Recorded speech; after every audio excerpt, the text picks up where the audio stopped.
আজকে তৈরি করব নতুন আলুর দম।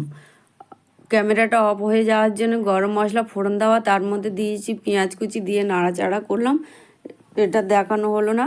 তারপরেই আমি ওর মধ্যে দিয়ে দিয়েছি লঙ্কা আর হলুদ, দিয়ে ভালো করে মশলাটাকে কষিয়ে নিলাম। নেওয়ার পরে দিয়ে দিলাম টমেটো বাটা দিয়ে কষিয়ে নিলাম ভালো করে। গন্ধটা চলে যাওয়ার পর দিয়ে দিলাম মটরশুঁটি, দিয়ে স্বাদ মতো লবণ দিলাম, দিয়ে বেশ কিছুক্ষণ কষিয়ে নিলাম। নিয়ে দিয়ে দিলাম আগে থেকে সিদ্ধ করা আলুগুলো। দেওয়ার পর ভালো করে আবার একটু কষিয়ে নিলাম, নিয়ে ঢাকা দিলাম। ঢাকাটা দিয়ে আবার ঢাকাটা খুললাম কিছুক্ষণ পরে। খোলার পর অল্প একটু গরম জল করে ওর মধ্যে দিয়ে দিলাম, দিয়ে আবার একটু ঢাকা দিলাম। কিছুক্ষণ পরে ঢাকাটা খুলে একটু নাড়াচাড়া করলাম, করার পর দিয়ে দিলাম তেঁতুল জল দেওয়ার পরেই দিয়ে দিলাম গরম মশলা গুঁড়ো দিয়ে একটু নাড়াচাড়া করে দিয়ে দিলাম পুদিনা পাতা আর দিলাম ধনে পাতা। আমার রেসিপি রেডি।